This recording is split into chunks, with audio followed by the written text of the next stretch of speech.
It was January 1909 when a 42-year-old former schoolmaster and son of German Jewish immigrants began a journey across the United States and Canada, hopping from train to train or catching a ride on a horse and buggy, all while stopping to appraise the current status of medical education throughout the country.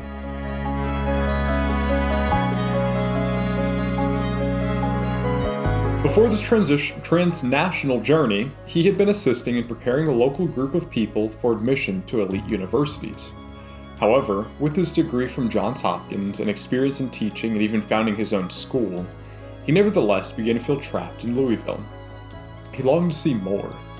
Following his goal of seeing more of the world, Abraham, assisted by his wife, began to work towards employment with the Carnegie Foundation, and eventually succeeding. Henry S. Pritchett, the then head of the Advancement of Teaching Department of the Foundation, agreed to fund Abraham's survey after a bit of interpersonal politics with the board of the Foundation. However, Abraham had never even been to a medical school, but he could write quite influentially and quickly immerse himself in the medical society. And so, now back to 1909, Abraham, over the next year and a half, traversed the country, examining medical schools and documenting what could be improved. This led to the eventual publication of his findings in 1910, thereby beginning the turn of medical education both in the US and abroad.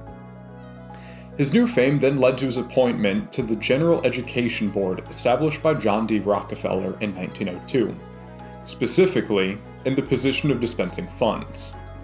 Abraham now found himself at the center of an ever-growing sector that he himself had a part in creating, and it was this new power over Grant administration that he saw as the ability to begin to reshape the landscape of education at the time.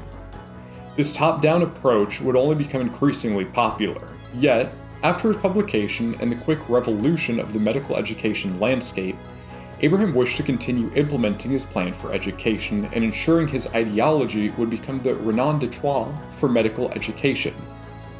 This methodology, though, of one person wielding the ability to shape the national medical education system in this example, appears to have resulted in a net benefit, transforming a patchwork of local schools with little standard into a national force aimed at cultivating a professionalized, standardized medical society. However, this unilateral decision-making is not without its criticisms. Mainly, is there an inherent danger in one person's ideas shaping an entire nation's ideology? And who gets to decide what ideas are worthy of pursuit and how the nation will be affected and shaped in their own image?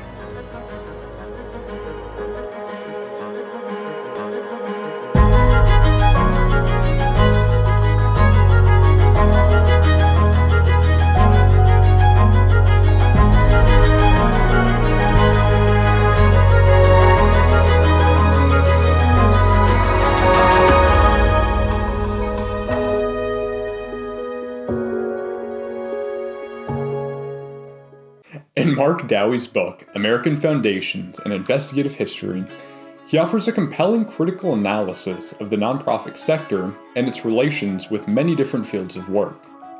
Dowie, a professor at the UC Berkeley Graduate School of Journalism, has written and published more than 200 investigative articles and won 19 different journalism awards, therefore bringing an impressive historical experience to the book.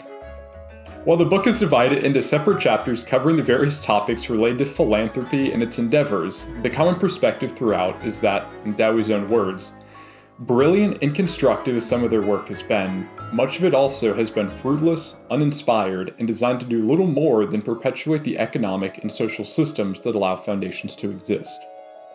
An analogy used in the book is that of a drag anchor. Typically used for ships to keep them on course, drag anchors serve as a means to keep the current trajectory of the present moment, even if that means slowing forward progress. This, he explains, can be said for many foundations. Waldemar Nielsen phrases the issue like this: the profile of their activity is largely conventional, not reformist. They are overwhelmingly institutions of social continuity, not change. Therefore, the central questions of the book seeks to answer are what or whom are they, the foundations, passing, and where are they taking the country? Do we need to go there? Do we want to go there?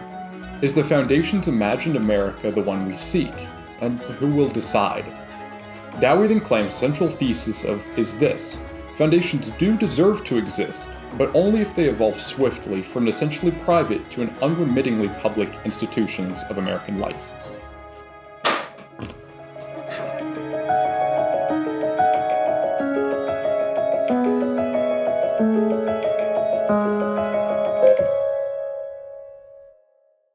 Chapter 4 of Dowie's book is dedicated to the critical analysis of philanthropies and their relationship to the field of health in America, in which the central question appears to revolve around the degree to which foundations' zealous push for certain initiatives could have slowed the public health and created an ever-increasingly unjust healthcare system, in addition to the degree to which enthusiasm towards what they value as important could have actually inhibited the growth of more community-driven preventative care for people that surpassed diagnostic improvement and instead focused holistically on not only the diseases, but the environment and all other forms of life. To fully address these questions, we must first lay the basic groundwork for this. Calling back to the prologue, a significant change to the medical model occurred after the Flexner Report was published. The following change was largely catalyzed by the utilization of the grant-making process from these foundations, favoring what they believed was the key to revolutionizing health. A healthy populace was most likely to result from institutional professional medicine. This change is clearly seen in the report Flexner gave to the Carnegie Corporation in 1912, in which he argued that only people grounded in clinical research should be allowed to practice medicine. And with this, the newly adopted professionalization model of medicine became an ever-popular and increasingly influenced by the foundations. Now, with this groundwork of the new medical model, we can begin to address this first question. To what degree have personal ideologies and their subsequent emphasis on those potentially slowed public health and contributed to creating an ever-increasingly unjust healthcare system? The first aspect can be related to the example given of how, according to Dowie, only two areas have remained unchallenged by foundations. One is the preeminent role of hospitals in healthcare, and the other is the resistance to a single healthcare care system, or national health plan. He argues that this is likely due in part to how the Foundation's systematic way of funding initiatives purposefully excluded anything that could be seen as socialized medicine. He provides an example of how the Robert Woods Johnson Foundation hosted two conferences during the 1990s in which only proponents of for-profit medicine made presentations. And while single-payer activists were invited, they were only allowed to listen. This ideological monopoly had far-reaching implications, as seen in the biased conferences to how programs opposing more universal healthcare systems were given much more money from foundations. Both examples support the argument that relatively few people could exercise increasingly influence over the public population, even if that influence was simply from favoring one side over the other. Now, to address the second aspect of the question, to what degree, if any, did enthusiasm towards what they valued as important potentially contribute to the inhibition of growth for a more community-driven preventative care initiatives that surpassed diagnostic improvement and instead focused holistically on not only the disease, but the environment and all other forms of life? This aspect can be related to the example given on the war on cancer. Mary Lasker, after witnessing an ever-growing problem of cancer, sought to dedicate money to the cause in an attempt to solve the disease. Eventually, she managed to convince President Nixon to create the National Cancer Institute, or NCI, in 1971, and even declare war on the disease. However, as history indicates, the incidence of cancer has only risen since the creation of the NCI. And Dowie argues that this is likely due to the fact that the issue of cancer was approached almost exclusively as a medical issue rather than accounting for environmental causes. This exclusively medical view, while seemingly altruistic, was largely defined and directed by a few philanthropists and scientists who likely saw the disease in the framework most similar to themselves, one of science. Dowie offers the view that this is the main issue, allowing philanthropists and scientists to assume strategic control over complex initiatives is, in his own words, clear folly. Scene.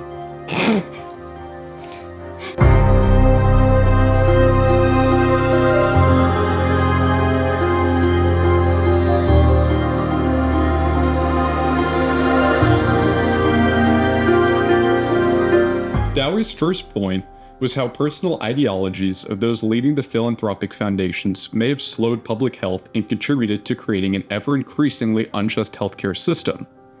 However, while the nonprofit sector, specifically those foundations and organizations related to healthcare, have either opposed a single-payer system for healthcare or merely remained silent, other nonprofit organizations have been quite vocal with respect to campaigning for a single-payer system.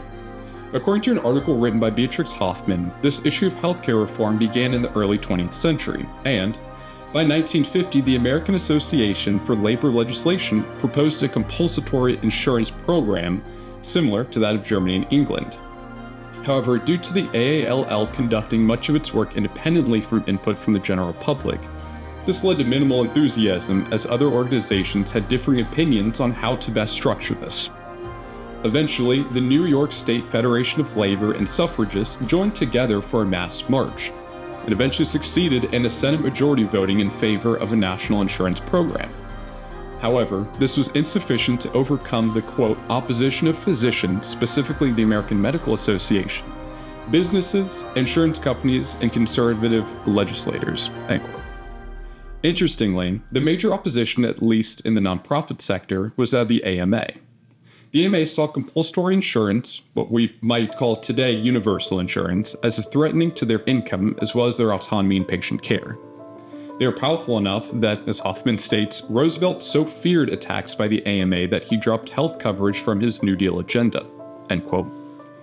The salient aspect of this in relation to Dowie's critique is that the AMA was not involved with the direct providers of healthcare, specifically hospitals, and so the issue wouldn't revolve around whether a more democratic process to voting for changes to how to conduct healthcare, but rather focus on questions of how should opinions and beliefs be treated when there are two groups at odds with one another. This question is far from matters of business in relation to how to direct funds, and so would concern then civil proceedings rather than organizational structure.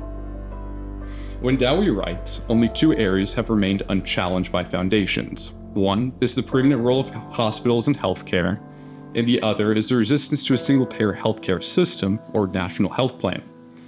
This could thus be seen as a false syllogism, as seen as in the example used in the AMA, since it does in fact adhere to both of his criticisms. The AMA did not challenge the resistance to a single-payer healthcare system, and the AMA did so because of their view that it was a form of socialized medicine.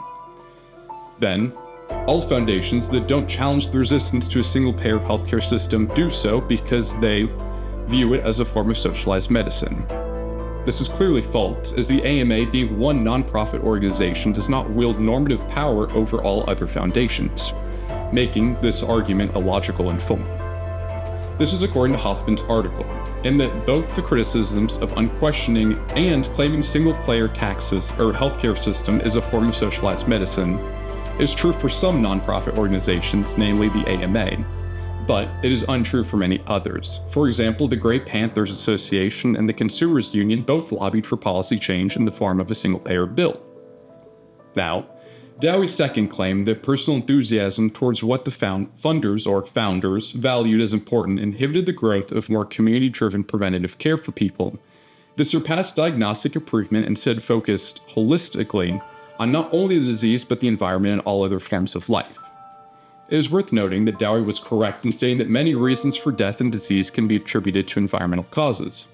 According to Carla Fortunato, a 2006 literature review by the World Health Organization concluded that 1/4 of all deaths and all disease burdens, and 1/3 of children's disease burdens can be attributed to the environment, and that most of these adverse outcomes could be prevented. So clearly, funding into this is vital for improving healthcare. However, according to Sessions et al., nonprofit organizations have been investing in environmental health initiatives and achieving success. One example given is that of the Institute of Sustainable Economic, Educational, and Environmental Design in California, and their development of an app called Streetwise. This allows community members to share data related to a variety of issues such as, quote, lack of access to fresh produce, public safety lapses, and transit problems, end quote. So while Dowie's perspective may be partially correct in that some foundations have not pursued environmental causes for health, as seen in this example of the Initiative to Find a Cure of Cancer, this is not entirely indicative of the whole sector. From this, we can take away that a diverse set of nonprofit organizations can help ameliorate some of the shortcomings of a few large foundations, and that this distribution could be helpful and that these initiatives may have been seen as insufficient to fund for one individual, but maybe the paramount cause for another, thereby allowing a more, in Dowie's own words, quote, holistic approach, and tending to the menagerie of causes to investigate. And finally, for Dowie's third claim that conversion foundations may be a potential method to increase the democratic nature of foundations and ensure that neglected areas can receive funding. Many researchers offer a wary disposition in regard to the conversion foundations within healthcare. Malcolm Williams concludes in his article that while foundations have, quote, enormous potential to affect the health of the communities they serve, as well as the field of health philanthropy, end quote, researchers should track these foundations over time to, quote, determine whether their strategies and impact differ from those of the foundations established from other sources, end quote.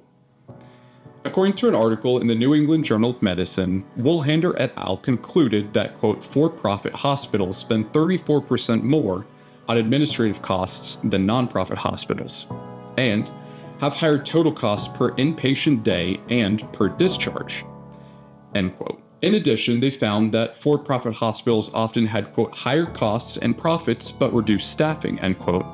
And it should be noted that, quote, business strategies unrelated or even detrimental to efficiency can bolster profitability and market share, end quote.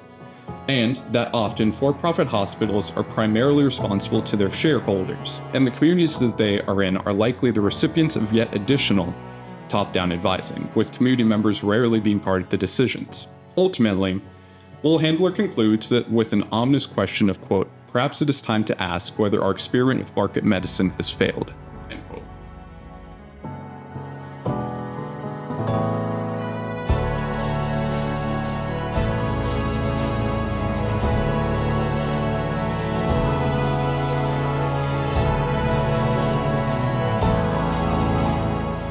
Where do we go from here?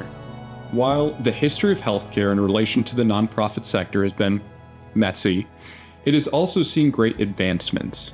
As we have seen, the issues raised in Dowie's book are real, and can and do affect many people daily. However, these issues are nuanced in that many of the root problems, the ones that Benjamin Franklin originally intended to solve with the creation of the first public library, appear to be far deeper, more personal, and foundational to us as humans than to a specific subsect of the nonprofit sector. These issues, Dowie notes, are in some respects fully valid, and that large foundations should be careful to not let an autocracy or oligarchy formed from large donors, so that they are unable or unwilling to pursue community needs that may be at odds with some funders' ideology. However, other issues he raises appear to be indicative of more societal questions, such as when, what, and whose opinions and beliefs are allowed to be made known. Does power or position imbue an individual with additional permission to make claims, or rather, should it deprive them of that ability? Should foundations take neutral stances on controversial issues, or rather pursue them even if that risks funding? How should funding be obtained? Should healthcare be part of the private sector or public? And who should decide, and furthermore, how should they decide that? Should foundations rely more on professionalization with respect to decision-making, or consult the general public, and to what extent, especially with healthcare? None of these questions are easy to answer and likely have no clear, definitive answer. Yet, it is the population's imperative to attempt to improve these decisions. And likely, as the history of this topic proves, we will still fall short of an objective, right way to go about all these matters. Yet, society, and history for that matter, is comprised of the messy antics that we create and endure, fighting to improve the place we call home even just a little bit. And so long as we never forget that we're all part of this collective story, a part of history, and remain able to see one another as worthy of aid, genuine change can and will happen, as this example has shown. I'll leave with two quotes similar in nature yet juxtaposed in who said them. Quote, teamwork is the ability to work together towards a common vision. It is the fuel that allows common people to obtain uncommon results. Andrew Carnegie. And, quote, with alive towards none, and charity for all, with firmness in the right as God gives us to see the right. Let us strive to finish the work we are in, to bind up the nation's wounds. Abraham Lincoln.